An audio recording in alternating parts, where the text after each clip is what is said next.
The king of comedy, Jack Benny, may have made the world laugh, but his own story ended in shocking tragedy. Today, his abandoned house stands as a ghostly reminder of Hollywood's golden age, hiding the heartbreak that shadowed his final years. From his lifelong love for his wife to the mystery of his net worth, what was left behind tells a tale far darker than his jokes ever hinted. Reportedly, after decades of dominating radio and television, Jack Benny's career transitioned into a period marked by live performances and sporadic television appearances, reflecting both his enduring comedic appeal and the inevitable constraints of advancing age. Following the conclusion of his long-running broadcasting career, Benny continued to perform, delighting audiences as a violinist and stand-up comedian. His unique blend of musical talent and comic timing, which had captivated listeners for decades, remained a central part of his stage persona. In the 1960s, Benny became the headlining act at Harrah's Lake Tahoe, a premier resort for entertainment at the time. There, he shared the bill with notable performers such as trumpeter Harry James, beloved circus clown Emmett Kelly, and singer Ray Vasquez, creating an eclectic variety show that highlighted Benny's versatility and charisma as a live performer. Audiences could experience not only his comedic sketches, but also his musical interludes, reminding them of the multifaceted talent that had defined his career. Benny's television appearances during these years were relatively infrequent, but each carried the weight of nostalgia and reverence. One of his most memorable late-career TV appearances came on January 23, 1974, when he was a guest on The Tonight Show starring Johnny Carson. During this appearance, Benny reunited with legendary voice actor Mel Blanc to recreate several classic radio skits, reviving cherished moments from the golden age of radio. The timing of this appearance was particularly poignant, occurring just one day before what would become Benny's final television special aired. The show served as both a celebration of his past work and a subtle reminder of his enduring presence in American comedy, even as he faced mounting health challenges. In the same year, Benny was poised to take on a new challenge, starring in the film adaptation of Neil Simon's acclaimed play, The Sunshine Boys. This opportunity promised to introduce Benny to a new generation of film audiences and further cement his legacy in American entertainment. However, his health deteriorated before he could commence filming, forcing him to rely on the support of his longtime best friend and fellow comedian, George Burns. Benny personally urged Burns to take over the nightclub tour he had been preparing for, a gesture that demonstrated not only his close personal bonds within the entertainment industry, but also his pragmatic approach to his own limitations. Burns ultimately stepped in for Benny in the film as well, delivering a performance that earned him an Academy Award and immortalized the material for a new era. Despite his inability to complete the project himself, Benny's influence and mentorship were crucial in ensuring the continuation of the work he had hoped to perform. Benny made one final appearance on The Tonight Show on August 21, 1974, with Rich Little serving as guest host. During this broadcast, he conveyed to viewers that he still anticipated starring in The Sunshine Boys, underscoring his optimism and determination despite ongoing health struggles. Even in the last months of his life, Benny remained active in the entertainment community, participating in the Dean Martin Celebrity Roast Series. Over an 18-month period leading up to his death, he appeared in roasts honoring Ronald Reagan, Johnny Carson, Bob Hope, and Lucille Ball.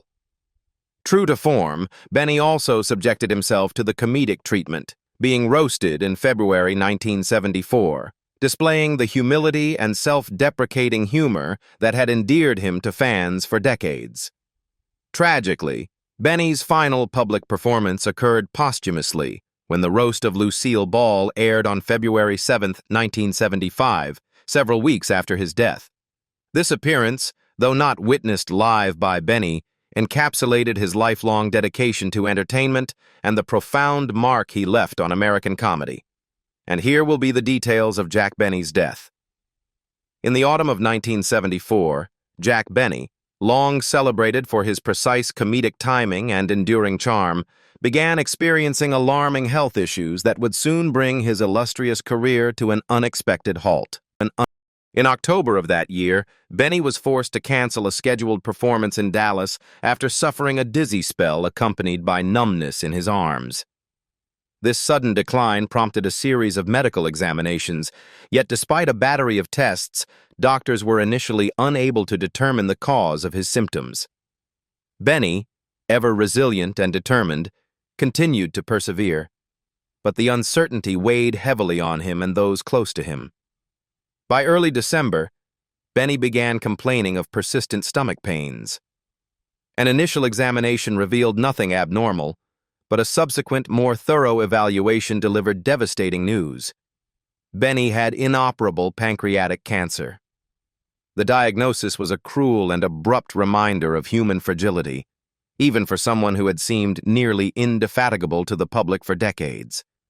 On December 22, 1974, Benny fell into a coma at his home, surrounded by his devoted friends who had long shared in both his professional triumphs and personal joys.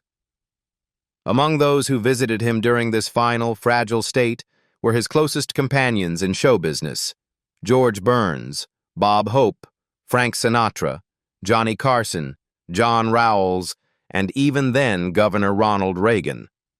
Their presence underscored not only Benny's extraordinary influence in the world of entertainment, but also the deep personal bonds he had forged over a lifetime. Benny passed away quietly on December 26, 1974, at the age of 80, leaving a void felt throughout Hollywood and by audiences across America. His funeral, held at Hillside Memorial Park Cemetery in Culver City, California, on December 29th, was attended by approximately 1,800 people, marking it as the largest funeral for a Hollywood personality since the death of Columbia Pictures head Harry Cohn in 1958. The magnitude of the gathering reflected both Benny's professional stature and the affection with which he was regarded by colleagues and fans alike. George Burns, Benny's best friend for more than half a century, attempted to deliver a eulogy but was overcome by grief almost immediately, unable to continue. Bob Hope delivered his own heartfelt tribute, poignantly observing, "For a man who was the undisputed master of comedic timing, you would have to say this is the only time when Jack Benny's timing was all wrong. He left us much too soon." Among the pallbearers were luminaries of the entertainment industry: Frank Sinatra, Mervyn LeRoy, Gregory Peck, Milton Berle, Billy Wilder, Irving Fine, Leonard Gersha, Fred de Cordova, and Armand Deutsch. Benny was interred in the main mausoleum of the cemetery, leaving behind a legacy that blended laughter, artistry, and profound human warmth. Even in death, Benny's thoughtfulness toward his beloved wife, Mary Livingston, was evident. His will stipulated that a single long-stemmed red rose be delivered to her every day for the remainder of her life, a gesture of enduring love and devotion. Mary Livingston passed away 8.5 years later, on June 30th, 1983, at the age of 78, receiving each rose as a daily testament to Benny's affection. Reflecting on his extraordinary life, Benny once remarked, "Everything good that happened to me happened by accident. I was not filled with ambition, nor fired by a drive toward a clear-cut goal. I never knew exactly where I was going." His humility, self-deprecating humor, and willingness to embrace chance defined both his career and his character. Benny's contributions extended beyond entertainment. Following his death, his family donated his personal, professional, and business papers, along with a collection of his television shows, to UCLA. In recognition of his unparalleled impact on comedy, the university established the Jack Benny Award for Comedy in 1977, honoring exceptional performers in the field. Johnny Carson was the first recipient, reflecting the continuity of comedic excellence Benny had inspired. Additionally, Benny's love of music endured. He donated a Stradivarius violin, purchased in 1957, to the Los Angeles Philharmonic Orchestra, quipping with characteristic humor, "If it isn't a $30,000 Strad, I'm out $120. This final gift symbolized his lifelong blend of precision, talent, and wit, qualities that would continue to inspire generations long after his passing. Now, let's talk about Jack Benny's houses. When he was a child, the modest family home, owned by his parents, Meyer and Emma Kubelski, was situated near the center of town, a convenient location that placed young Benny within walking distance of schools, shops, and the local community that would profoundly influence his early life. Though the house itself was unremarkable in size or grandeur, it served as the backdrop to the experiences that would shape Benny's personality, humor, and understanding of human nature.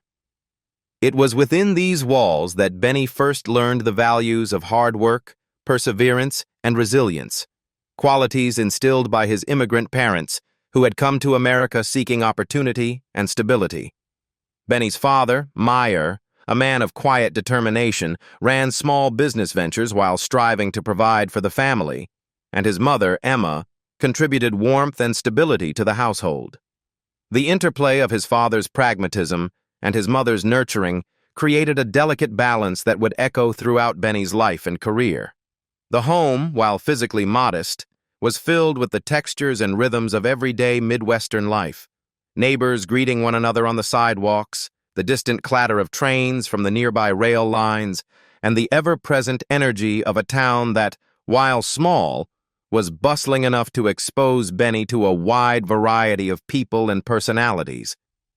It was here, amid the ordinary routines and subtle dramas of family life, that Benny developed his keen observational skills, a hallmark of the comic timing that would later make him one of America's most beloved entertainers. Education in Waukegan also played a role in shaping young Benny. The town's schools, though limited by modern standards, offered him exposure to reading, writing, and music, particularly violin lessons, which became a lifelong passion and a signature aspect of his stage persona. Though the resources were humble, Benny displayed a natural aptitude for performance, often entertaining his family and friends with jokes, impressions, and musical interludes, even as a child. His upbringing in this modest home instilled in him a Midwestern sensibility, marked by humility, practicality, and a subtle, self-deprecating humor that would define his public persona.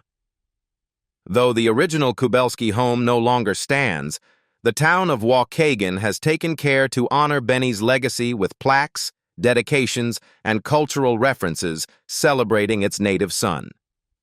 Local historians and fans alike recognize the significance of the neighborhood where Benny's life and career began, and the enduring influence of these early years on his comedic style. The values, experiences, and community interactions that shaped him in this modest house became the foundation for a career that would span vaudeville, radio, television, and film, ultimately making Benny a household name across America. After achieving significant success on the vaudeville circuit and establishing a name for himself in radio, Jack Benny made the pivotal move to Los Angeles in the early 1930s, signaling the next phase of his entertainment career. Alongside his wife, Mary Livingstone, born Sadie Marks, and his longtime partner both on and off the air, Benny rented a Spanish-style house in Los Angeles, marking his first residence in Hollywood. This home was modest by the standards of later Hollywood grandeur, but it was perfectly suited for a couple transitioning into the competitive and rapidly evolving entertainment industry of Southern California. For Benny and Mary, the residence served not only as a home, but also as a sanctuary where they could cultivate their partnership, both personal and professional, while navigating the pressures of a burgeoning Hollywood career.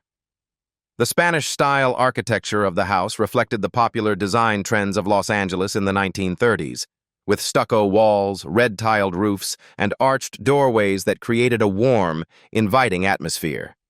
Though the house itself was rented and thus temporary, it provided Benny and Mary with a sense of stability amid the uncertainties of a career still in transition.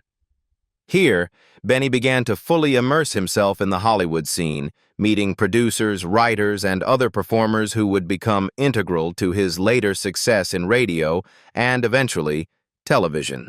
The home offered a quiet retreat from the city's fast-paced entertainment environment, allowing Benny to practice his craft, refine his comedic timing, and develop the persona that would endear him to millions of Americans.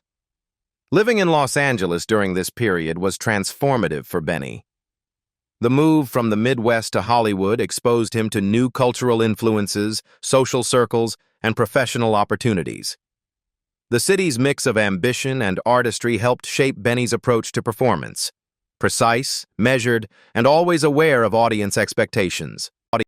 Though the rented house was temporary, it represented a crucial step in the transition from vaudeville performer to a nationally recognized radio star. Benny and Mary were known to entertain friends and colleagues in the home, hosting informal gatherings where music, humor, and storytelling flourished. These early Los Angeles days were formative not only for Benny's career, but also for the deepening of his personal relationship with Mary, who would remain both his closest confidant and essential collaborator for decades. Among all of Jack Benny's residences, his Georgian-style mansion at 1002 North Roxbury Drive in Beverly Hills stands out as the most famous and enduring symbol of his success. Purchased in 1938, the estate marked Benny's arrival in Hollywood's elite social and professional circles. Nestled in one of Beverly Hills' most exclusive neighborhoods, the property placed him among a constellation of stars, including neighbors such as Lucille Ball, Jimmy Stewart, and Rosemary Clooney. The location not only reflected Benny's professional accomplishments, but also cemented his status as a prominent figure in the social landscape of Hollywood's golden age. For Benny, the mansion became much more than a house. It was a home, a creative sanctuary, and a setting that would intertwine with his public persona. The mansion itself was a study in elegance and understated grandeur. Its Georgian architecture, characterized by symmetrical facades, classical proportions, and refined detailing, reflected Benny's preference for sophistication tempered with comfort. Inside, the house featured spacious rooms, high ceilings, and a grand staircase that quickly became one of its most striking features. The interior was designed for both private enjoyment and social entertaining, with formal living and dining areas that could accommodate large gatherings of friends, colleagues, and industry insiders. Benny and his wife, Mary Livingstone, frequently hosted dinners, musical evenings, and intimate get-togethers, providing a welcoming yet stylish environment that reflected their warmth and hospitality. The mansion's extensive gardens offered a serene retreat from the bustle of show business, allowing Benny moments of quiet reflection, musical practice, or simply relaxation in the California sun. The Roxbury Drive home was not just a private residence. It became an integral part of Benny's public persona and a recurring element of his comedy. On his radio and television shows, the mansion was often referenced, humorously exaggerating aspects of his lifestyle while also highlighting Benny's trademark self-deprecating humor.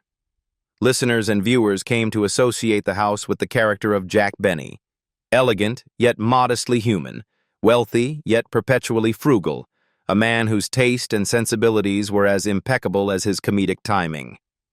The estate thus occupied a unique place in pop culture, serving as both a real-world landmark and a narrative tool that enhanced Benny's connection with audiences. Living in Beverly Hills also placed Benny in close proximity to the entertainment industry's luminaries, fostering friendships and collaborations that would define his career for decades. The neighborhood itself, renowned for its privacy, prestige, and stunning residences, provided a backdrop for the daily life of a Hollywood icon, balancing visibility with discretion.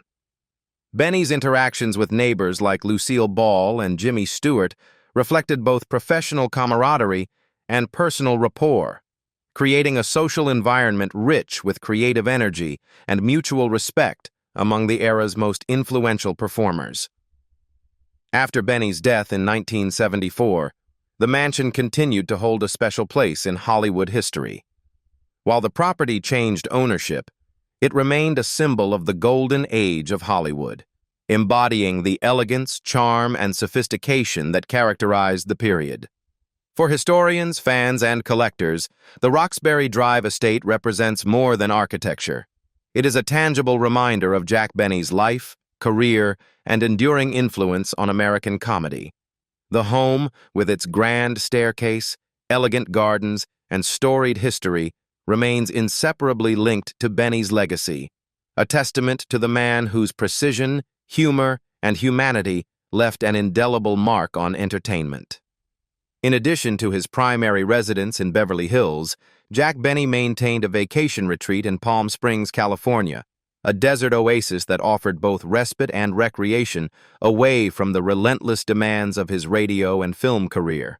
Like many Hollywood stars of the era, Benny and his wife, Mary Livingston, were drawn to the desert town for its warm climate, natural beauty, and the sense of privacy it afforded. By the 1940s and 1950s, they had acquired a property in the area, a home that, while not as opulent as his Georgian-style Beverly Hills mansion, provided a sanctuary for relaxation, socialization, and leisure activities that were essential to the pace and pressures of Hollywood life. The Palm Springs home embodied the understated elegance and functionality that suited Benny's personal taste. Nestled among the rolling desert hills and surrounded by palm trees, the property offered a tranquil escape from the bustling streets and glamorous social scene of Los Angeles. Its architecture was likely influenced by the southwestern and mid-century modern styles popular in Palm Springs at the time, favoring simplicity, clean lines, and a connection to the surrounding landscape. Large windows, terraces, and outdoor spaces allowed Benny and Mary to enjoy sweeping desert vistas, golden sunsets, and the quietude of the natural environment, providing a stark but welcome contrast to the glitz and intensity of Beverly Hills. For Benny, the retreat was not just about solitude. It was also a hub for camaraderie and social engagement. The Palm Springs lifestyle, known for its relaxed yet sophisticated social culture, allowed him to entertain friends, colleagues, and fellow entertainers in an informal setting. George Burns, Benny's lifelong friend and occasional collaborator, was a frequent guest, sharing in rounds of golf, afternoon card games, and evenings of laughter and storytelling. The desert property offered Benny a chance to step away from the meticulously timed routines of radio scripts and television appearances, giving him space to unwind, rejuvenate, and indulge in hobbies such as golf, a pastime he particularly enjoyed. These informal gatherings often strengthened professional and personal bonds, reflecting the way Palm Springs served as both a retreat and a subtle networking hub for Hollywood's elite. The house also represented the aspirational side of Benny's life. It was a private space where he could cultivate the pleasures of wealth and success without ostentation.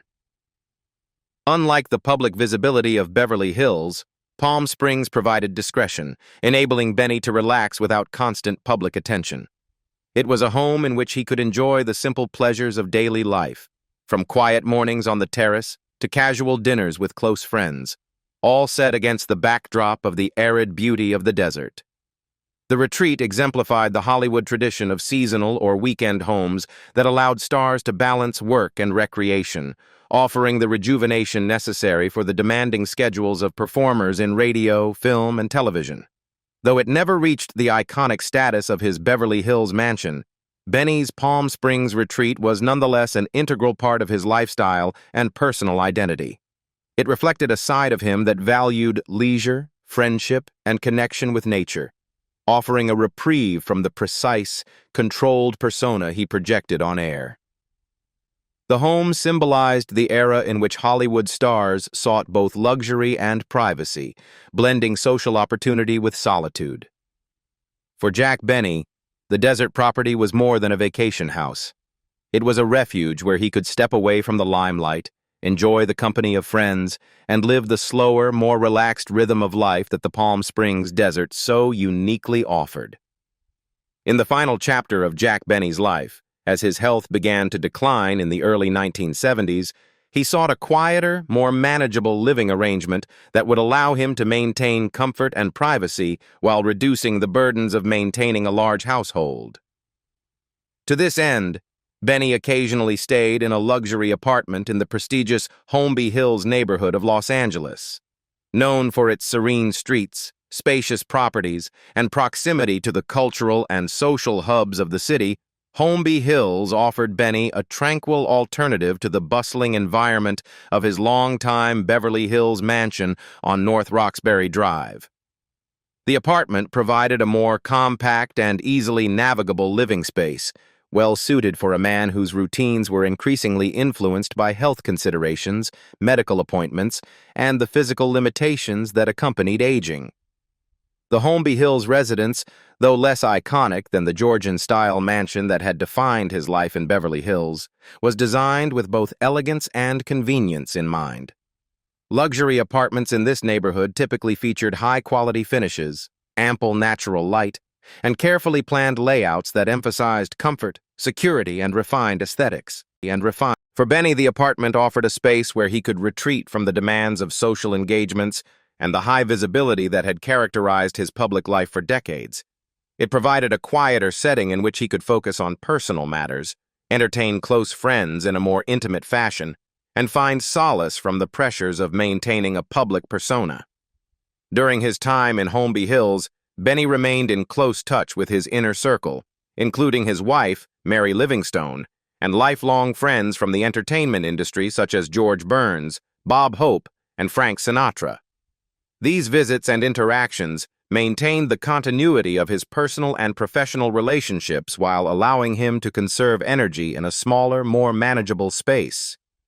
The apartment functioned as a kind of sanctuary, providing a retreat where Benny could rest, reflect, and prepare for the projects he still hoped to undertake, even as his health gradually deteriorated. Despite being away from the grand surroundings of his Roxbury Drive mansion, the apartment retained an air of understated sophistication that suited Benny's taste and reinforced the dignity with which he approached the later stages of his life.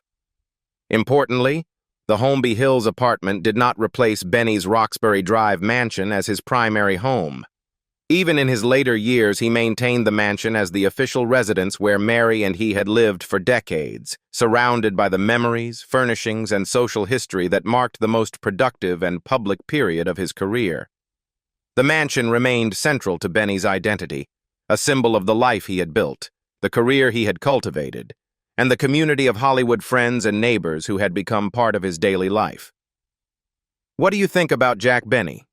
Leave us your comments in the section below. We hope you have found this helpful video. Don't forget to leave a like, share, and subscribe to the channel if you like it. Thank you for watching this, and see you in the next videos. Goodbye.